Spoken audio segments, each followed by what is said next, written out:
우리가 신앙생활을 하다가 하나님의 말씀 가운데 바르게 삶에도 불구하고, 아니 오히려 정말로 점점 시대가 악해져 가면서 하나님의 진리의 말씀 가운데 바르게 살려고 하면 할수록 더 이 세상에서 오는 어떤 그런 핍박과 고난과, 그리고 악의에 찬 그런 모습들, 그리고 억울함들, 이런 것들이 점점 많아지는 것을 보게 됩니다. 자, 그럼에도 불구하고 오늘 성경 말씀에는 너희들이 이렇게 진리 가운데 하나님 말씀을 행하다가 고난을 당할 때에 너희들이 기뻐하고 즐거워해라 라고 말씀하고 있습니다. 그러면 우리는 오늘 본문을 통해서 이렇게 바르게 신앙생활 하면서도 고난당할 때 어떻게 기뻐하고 즐거워할 수 있을까? 오늘 말씀대로 우리가 어떻게 순종할 수 있을까? 그 비결을 한번 살펴보도록 하겠습니다. 자, 오늘 본문에 보면은 우리가 이 고난 가운데 기뻐하고 즐거워할 수 있는 비결, 첫 번째는 예수님 때문에 고난 받아야 된다라고 말씀하고 있습니다. 우리 11절 상반절에 보면은 나로 말미암아 너희를 욕하고 박해하고 거짓으로 너희를 거스려 모든 악한 말을 할 때에는 라고 말씀하고 있죠. 나로 말미암아. 여기 나가 누굽니까? 바로 예수님이죠. 네, 하나님이시죠. 하나님께서 말씀하신 진리, 그 진리로 말미암아 너희들이, 다른 사람들이 너희를 욕하고 박해하고 거스려 모든 악한 말을 할 때는 너희들이 즐거워할 수 있다라고 말씀하고 있습니다. 사랑하는 성도 여러분, 우리가 성도님들이 당하는 고난들이 많은데, 그런데 이 고난들이 다 의미가 있죠. 의미가 있는데 다 보상이 있는 것은 아니다라는 것을 우리는 기억을 해야 됩니다. 베드로서에도 보면은 우리의 불의함과 우리의 불법함 때문에 고난당하는 것은 그것은 보상이 없다라고 말씀하고 있습니다. 우리에게 진정한 의미와 보상이 있는 것은 바로 예수님으로 말미암아 고난당할 때 그것이 진정한 의미와 보상이 있는 줄 믿으시기 바랍니다. 그래서 우리는 고난당할 때에 이것이 나의 고집과 나의 죄성과 나의 혈기와 나의 이 연약함 때문에 고난을 당하고 있는 것이냐, 내가 불법을 행함으로 말미암아 고난을 당하고 있는 것이냐, 아니면 내가 예수님 때문에 하나님의 그 진리의 말씀 때문에 고난을 당하고 있는 것인가, 이것을 먼저 분별할 줄 알아야 된다는 것이죠.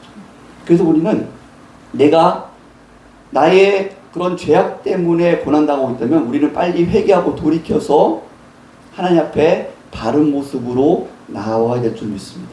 그렇지만 내가 예수님 때문에, 정말 진리의 말씀 때문에 고난당하고 있다면 우리는 원망하는 것이 아니라 내가 예수님 때문에 고난받을 수 있네, 내가 하나님께서 나를 이런 자리에 세우셨네, 내가 이 정도 수준이 되는 걸 하나님께서 인정하셨네, 그러한 것을 우리는 생각하면서 기뻐할 줄 아는 그런 믿음이 돼야 된다는 것이죠. 우리가 이것을 분별하기 위해서는 정말 성령 가운데 끼어있고 말씀 가운데 끼어있어야 됩니다. 내가 지금 고난당할 때 이것이 내가 예수님 때문에 고난받는 것이냐, 아니면 나의 불법함, 죄 때문에 고난받고 있는 것인가, 그것을 우리는 잘 분별을 해야 된다는 거죠. 이것을 분별하지 못하고 참 시간을 많이 허비할 때가 있습니다. 예를 들면은 교회당을 많이 한국교회가 건축을 하는데, 교회당을 건축할 때에 정말 교회당 건축하는 것이 믿음으로 행하며 그 가운데 고난과 여러 가지 인내들이 많이 필요하죠.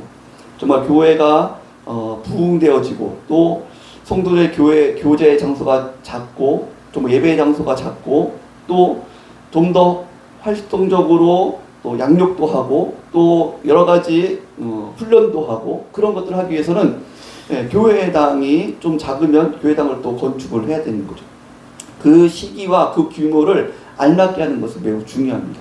그러기 위해서는 여러 가지 이야기들이 있을 수 있기 때문에 믿음으로 행하고, 또 믿음 가운데 행할 때에 정말 그것을 해야 되느냐, 이 어려운 시기에 또 해야 되느냐 하면서 또 여러 가지 좀 어려움들이 있을 때가 있습니다.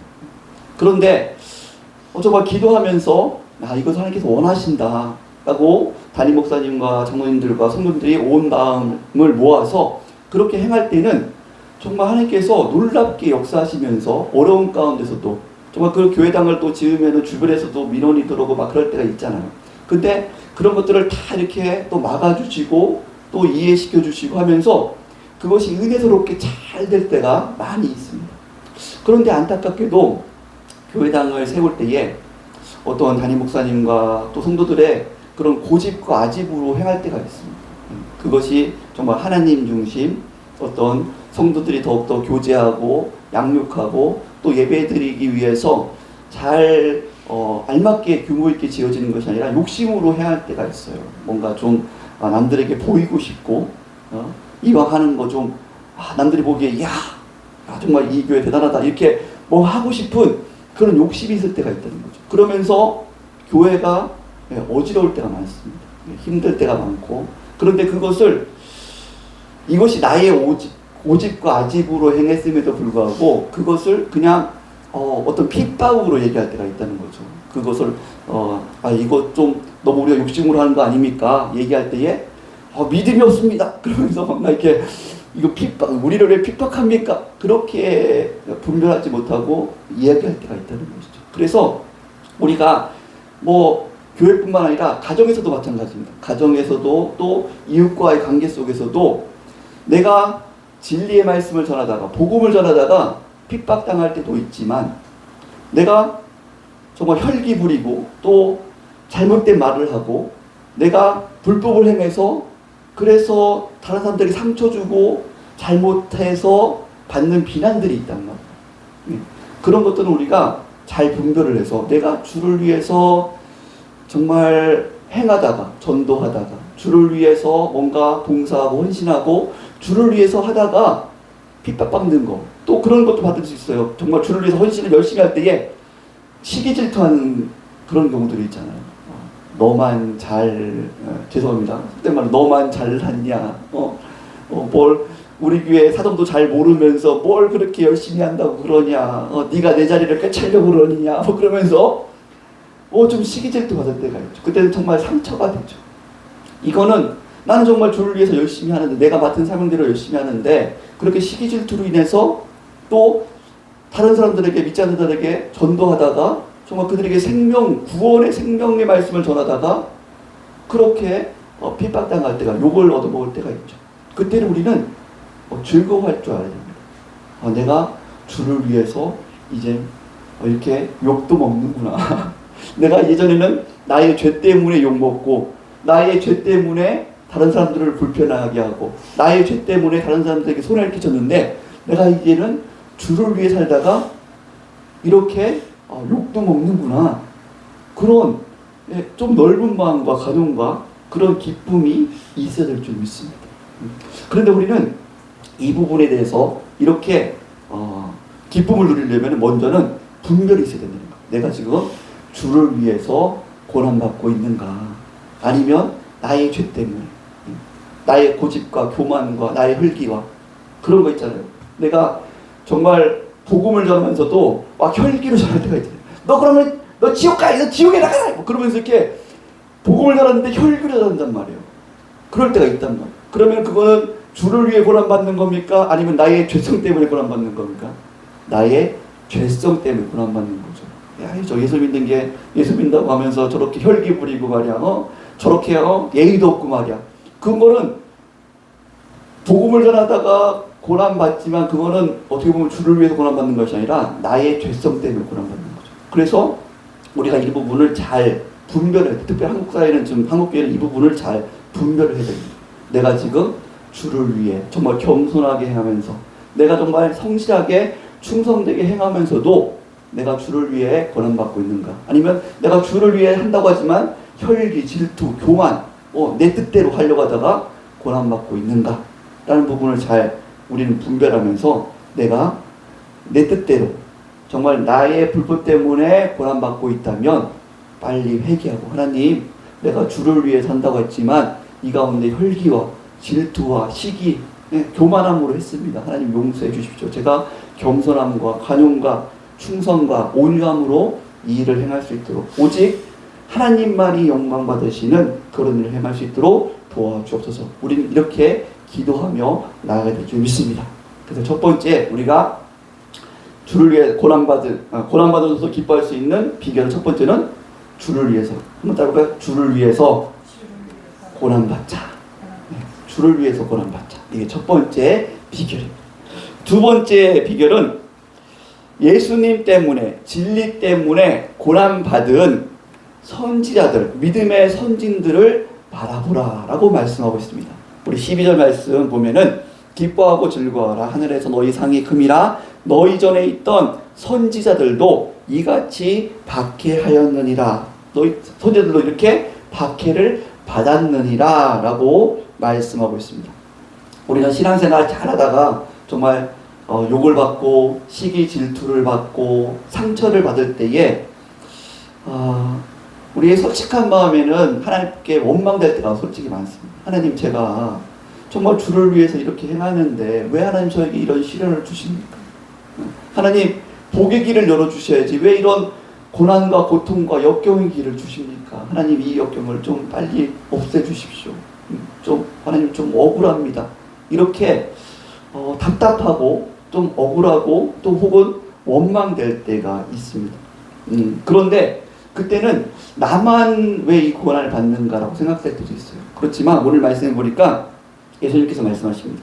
그러한 고난과 박해를 너만 받은 것이 아니라 예전부터 믿음의 선진들이 아브라함과 이삭과 야곱과 다윗과 모든 많은 엘리야, 엘리사, 많은 믿음의 선진들이 다 그렇게 박해를 받았느니라 라고 말씀하고 있다는 거죠.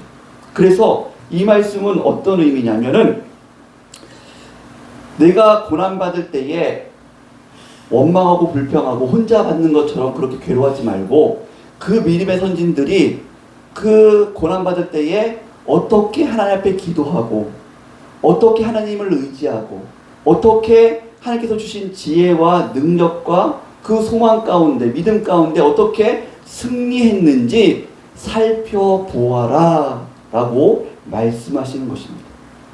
우리는 고난당할 때에 기도만 할 때가 있어요. 하나님 억울합니다. 하나님 제 마음 아시죠? 제 마음 아시죠? 제가 이렇게 열심히 하다가 저 믿지 않는 자들에게 핍박받고 또 저 사람들에게 시기 질투받고 억울한 마음 하나님 아시죠?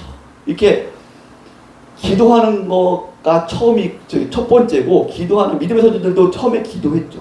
그래서 믿음의 선진들이 기도한 것처럼 우리도 기도를 해야 됩니다. 그런데 문제는 기도만 하는 것이 문제예요.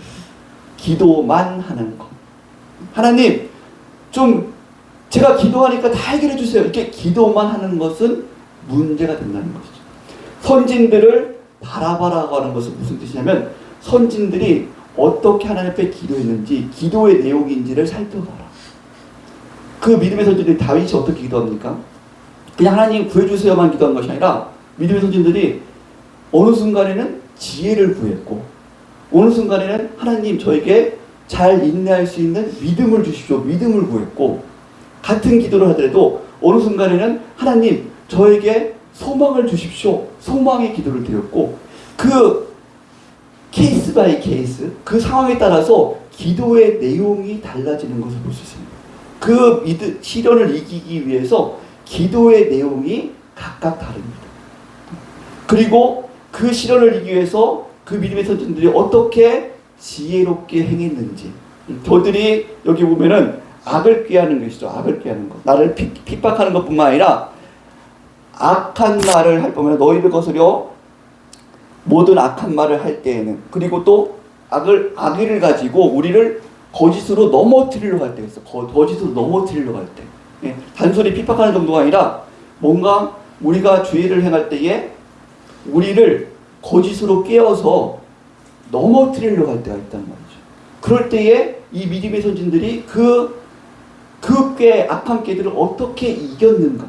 예를 들면은 느헤미야 같은 경우에 느헤미야가 이제 성전이 지어지고 그 다음에 성벽을 짓게 됩니다. 성벽을 구약에 짓는데 52일 만에 지었어요.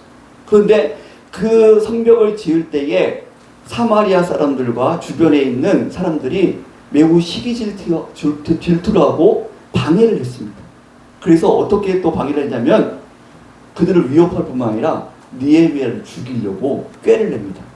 자, 우리가 협조할 테니까 한번 우리하고 상의하자. 이쪽으로 나와라. 그렇게 거짓으로 꾀를 내요. 그리고 느헤미야를 죽이려고 해요. 그때 느헤미야가 하나님 앞에 기도하면서 지혜를 구하고 그것을 거부합니다. 나는 너희들과 만날 필요가 없다. 내가 지금 하나님의 일을 하는데 너희들은 여기에 낄 자격이 없다. 그러면서 지혜롭게 그것을 이겨내요. 이런 것들을 보라는 거죠. 기도가 첫 번째지만 기도만 해가지고 하나님께 모든 걸 맡기고 다 끝나는 것이 아니라 그 믿음의 선진들이 어떻게 기도하면서 하나님께서 주신 지혜로 어떻게 그 어려움 가운데 승리했는지, 어떻게 큰 믿음의 열매를 맺었는지 그거를 살펴보아라 라고 말씀하고 있다는 것입니다. 그래서 우리는 나에게 어떤 믿음의 시련이 있으면 이 성경에는 분명히 나와 같은 믿음의 시련을 당한 믿음의 선진들이 있습니다. 그러면 그들을 찾아보는 거예요. 하나님 앞에 기도하면서 하나님 이것을 맨 처음에 다 믿음의 선진들이 기도했죠. 그러니까 우리는 먼저 하나님만을 의지하기 위해서 먼저 하나님께서 도와주셔야 돼요. 그렇기 때문에 기도를 먼저 하나님 앞에 드리면서 하나님 제가 정말로 저와 같은 상황 속에서 이겨낸 믿음의 선진들을 알려주십시오. 다윗이 이렇게 이겼는지, 아니면 아브라함이 이렇게 이겼는지, 아니면은 요셉이 이렇게 이겼는지, 아니면은 어떤 느헤미야, 에레미야, 어떤 사람들이 이렇게 이겼는지를 좀 알려주십시오. 지혜를 얻게 하시고 그들을 통해서 제가 또 길을 보게 하시고 하나님의 응답을 보게 해주셔서 지금 이 말씀은 하나님께서 응답해 주시는 거예요. 뭐라고 응답해 주시냐? 우리는 하나님 정말 이 어려움을 이기게 도와주세요. 없애주게 도와주세요. 하나님 없애주세요. 라고 기도만 하는데 하나님께서는 벌써 여기서 응답해 주신 거예요. 야, 믿음의 선진들을 찾아봐라. 너와 같은 박해는 너만 받는 것이 아니라 지금 믿음의 선진들이 다 받아왔던 박해들이다. 그러니까 믿음의 선진들을 찾아보고 그 가운데서 내가 어떻게 역사했는지, 그들이 어떻게 하나님 말씀 가운데 서서 믿음 가운데 소망 가운데 승리했는지, 어떠한 지혜로 승리했는지 살펴보아라. 그 가운데 지혜를 얻고 위로를 얻어라 라고 하나님께서 응답해 주시는 것을 믿으시기 바랍니다. 그래서 우리는 기도하면서 믿음의 선진들을 찾아봐야 돼요.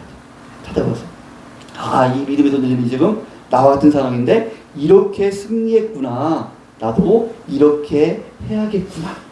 그럴 때 우리는 길이 보이기 시작해요. 하나님께서 응답해 주시는 길이. 우리는 하나님의 응답이라고 하면 뭔가 이렇게 똑딱 떨어지는 그거 막 꿈에 보이고 환상이 보이고 그것만이 응답이라고 생각하는데 그렇지 않습니다. 대부분의 응답은 다 말씀 가운데 있는 줄 믿으시기 바랍니다. 하나님께서 주시는 응답들은 다 말씀 가운데 있어요. 그래서 우리가 주신 어떤 응답들은 다 말씀에 비춰봐야 돼요. 말씀이 기준입니다. 하나님 말씀이 기준. 그래서 그 믿음의 선진들이 어떻게 이겼는지를 살펴보는 거예요. 그러면서 하나님께서 이렇게 역사하셨구나, 이렇게 사용하셨구나, 이 가운데 믿음을 키우셨구나, 나도 이렇게 믿음을 키우시겠구나. 그러면서 우리는 기쁨을 얻게 되는 줄 믿습니다. 그 호세아 선지자, 하박국 선지자가 맨 처음에는 하나님 앞에 원망하고 불평했다가 정말 하나님께서 깨닫게 해주시는 가운데 놀라운 고백들을 하고 있지 않습니까?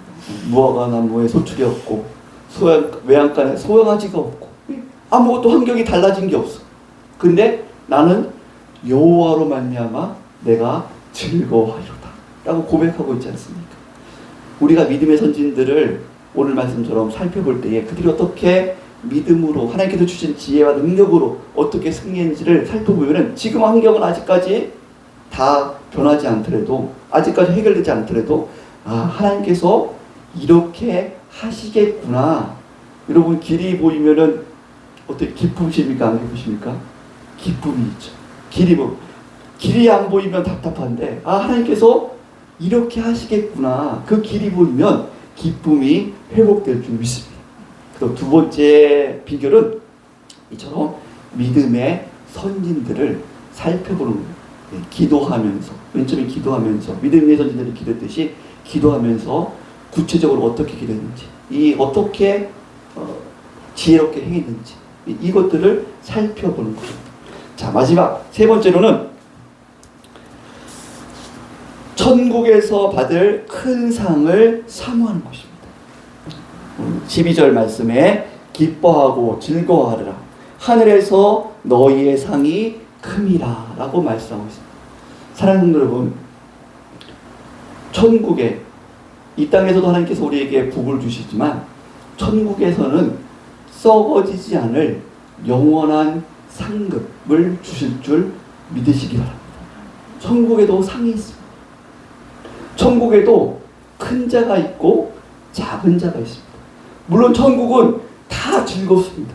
다 기쁘고 거기는 시기 질투가 없어요. 누가 상 받는다고 해서 막 지금 우리는 사촌이 땅을 사면 배가 아프잖아요. 이 땅에서는 시기 질투, 원망 그런 것들이 많기 때문에, 죄성이 많기 때문에 누가 잘 되면은 축하해 주기보다는 배 아프고 시기 질투해 합니다. 그러나 천국에는 그런 죄가 없죠. 그래서 누가 상을 받으면 축하해 줘, 존경해 줘, 정말 같이 기뻐해 줘. 그것이 천국에서 상을 받는 모습인 줄 믿으시기 바랍니다. 그래서 천국에서도 상이 있어요. 분명히 예수님께서 말씀합니다. 마태복음 5장 19절에 어떻게 말씀합니까? 예수님께서 그러므로 누구든지 이 계명 중에 지극히 작은 것 하나라도 버리고 또 그같이 사람을 가르치는 자는 천국에서 지극히 작다 일컬음을 받을 것이요, 누구든지 이를 행하며 가르치는 자는 천국에서 크다 일컬음을 받을 것이라 라고 말씀하고 있습니다. 분명히 예수님께서도 천국은 근본적으로 다 기쁘지만 그 안에는 하나님의 위로와 평강과 은혜가, 사랑이 넘치지만 그럼에도 불구하고 하나님께서 주시는 상의 크기가 다르다는 거죠. 이 상은 우리가 잘못 오해해서 이렇게 이 상급을 이 세상에 있는 것처럼 마치 큰 집 가면은 큰 집이 있고 황금과 보석으로 만든 큰 상을 받을 줄 믿습니다, 이렇게 하시는 분들이 있는데 그거는 좀 잘못된 오해고, 천국에서 큰 상은, 거기는 천국의 물질적인 것은 다 완벽하게 하나님께서 이루어주지 않습니까? 그래서 거기서의 상은 영적이고 정신적인 겁니다.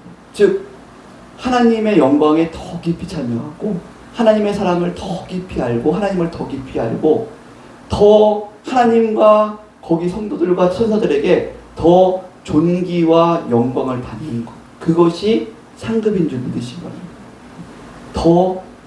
정말 그런 거예요. 이렇게 우리가 같이 신앙생활 하다가, 교인들이 같이 신앙생활 하다가 천국 가잖아요. 그러면 똑같은 상이 있는 게 아니라 여기에 그런 어떤 직분과는 다르게 천국에서는 하나님 말씀대로, 하나님께서, 예수님께서 말씀하셨죠. 천국에서 큰 자가 어떤 자냐? 바로 이 땅에서 어린아이와 같이 자신을 내려놓고 겸손하게 섬기는 사람들이 천국에서 큰 자다. 이 땅에서 뭔가 직분을 받고 대접받고 내가 누군데, 내가 이만큼 했는데, 이 사람은 천국에서 작은 자다라고 말씀하세요. 주의 말씀을 듣고 내 사랑하라는 말씀, 정말 섬겨라는 말씀, 화평케 하라는 말씀, 우리가 앞에 살펴보았던 이런 심령이 가난한 자, 애통하는 자, 온유한 자, 의에 줄이고 목마른 자, 그리고 긍휼히 여기는 자, 마음이 청결한 자, 화평케 하는 자, 이런 자들이 하나님 나라에서 큰 자인 줄 믿으시기 바랍니다. 이러한 사람들이 우리가 교회에서 이렇게 신앙생활 하다가 천국에 올라가면은 거기서 다 만날 거예요. 만났는데 거기서는 여기 직분과는 다르게 거기서는 또 천국에 또 상이 있겠죠. 저 집사님은 정말 교회에서 안 보이고 그냥 저 뒤에서 이렇게 청소만 하고 좀 아픈 사람들 위로가 해주고 전혀 눈에 띄지 않았던 사람인데 천국에 가니까는 큰 사람이 되는 거예요. 저 장로님은 헌금도 많이 하고 교회 예배당 지을 때 정말 크게 헌신하고 막 그러면서 앞에서 막 이렇게 큰 소리 치던 장로님인데 천국 가니까 작은 사람이 되는 거예요. 그렇게 될 수 있다는 거죠. 그때에 시기 질투 없겠죠. 그러나 인정해 주는 거죠. 아, 정말 제가 이 땅에 있을 때는 몰랐는데 정말 큰 분이셨군요. 이렇게 목사님이 집사님 보면서 이 땅에서는 목사님이었는데 그럴 수 있는 거죠. 천국 가니까 집사님이 큰 분이셨군요. 이게 되는 거예요. 이게 되는 거예요. 이 상급이 있다는 것을 믿으시고. 그래서 우리는 이 땅에 잠깐이잖아요. 잠깐. 정말 잠깐 고생하는 것이고 끝이 있지 않습니까? 끝이. 그 천국에는 끝이 있어요, 없어요? 천국에는 끝이 없어요. 거기에 천국에서 끝이 없이 영원한 칭찬과 위로와 상급을 받는 게 더 좋아. 이 땅에서 잠깐 이렇게 잠깐 칭찬받는 게 좋습니다. 이 땅에서는 알아주지 않아도, 이 땅에서는 남들이 정말 시기 질투해도, 그러나 하나님이 알아주시고 천국에 가서는 하나님께서 내가 다 너의 수고를 안다. 네가 나를 위해서 그렇게 시기 질투 받으면서도 고생한 거 내가 다 안다. 야, 천국에서 네가 큰 자야. 저 목사 장로보다 네가 큰 자야. 내 옆에서 같이 먹고 마시자. 이것이 가장 귀한 줄 믿으시기 바랍니다. 이것을 사모하면서 우리는 시련과 어떤 시기 질투, 억울함, 내가 나만 왜 고생을 해야 돼? 그것이 아니라 하나님, 제 고생은 작지만, 정말 제 수고는 작지만, 그러나 이렇게 주를 위해서 수고할 수 있도록 건강 주시고 물주 주시고 시간 주신 것 감사합니다. 하나님, 제가 하나님께서 허락하신 대로 열심히 하겠습니다. 그런데 이 작은 것을 드렸음에도 불구하고 하나님께서는 더 큰 상급으로 주실 줄 믿습니다. 그때는 너무 황송할 거예요. 하나님, 제가 드린 건 작은데 어떻게 이렇게 큰 걸 주세요? 정말 다 위로를 해주실 줄 믿습니다. 그 하나님을 우리는 기대하면서 이 땅에 잠시 있을 고난과 고통과 억울함과 또 시기 질투를 받으면서 좀 남모를 눈물을 흘릴 때도 하나님께서 아시고 하나님께서 다 갚아줄 줄 믿습니다. 이런 천국의 소망으로, 천국의 상급의 소망으로 우리가 기쁨과 즐거움을 누릴 수 있는 그런 비결을 얻으시기를 예수님의 이름으로 축복합니다. 말씀을 정리하도록 하겠습니다. 사랑하는 여러분, 우리가 천국에서만 즐거워하는 것이 아니라 신앙생활하는 것은 우리가 천국 가서는 분명히 다 즐거워하고 기뻐할 거예요. 그런데 천국에서만 즐거워하는 게 아니라 이 땅에서도 고난을 받으면서도 즐거워할 수 있는 것, 기뻐할 수 있는 것, 그것이 하나님께서 우리에게 주신 특권인 줄 믿으시기 바랍니다. 이 땅의 사람들은 고난받으면 외쳐야지, 고난받으면 소리쳐야지, 고난받으면 뒤집어 엎어야지, 그것이 이 땅의 방법이에요. 그런데 우리는 주를 위해서 고난받는 것, 사람들이 알지 못해서 나를 욕하고 내가 전도하다가 정말 무안함을 받고, 내가 주를 위해서 교회에서 헌신하다가도 시기 질투 받고 정말 악의에 찬 그런 이야기를 듣고 해도 하나님, 그러나 주님 아시죠? 내가 주를 위해서 고난받습니다. 나 때문에 고난받는 게 아니라 주를 위해서 고난받습니다. 그리고 믿음의 선진들이 이렇게 고난받다가 하나님의 놀라운 복을 받은 것 저는 믿습니다. 그리고 하나님께서 천국의 큰 상을, 하나님 저에게 얼마나 큰 상을 주시려고 이런 고난을 주십니까? 예수님께서 십자가를 당하시고 십자가를 지시고 그 영광을 받았던 것처럼 내가 나에게 맡긴 십자가를 지고 주를 따라갈 때에 하나님의 그 영광에 참여시킬 줄 믿습니다. 그거를 바라보면서 지금도 즐거워할 줄 아는 그런 우리 성도들 되시기를 예수님으로 축복합니다. 기도하시겠습니다. 이 시간 우리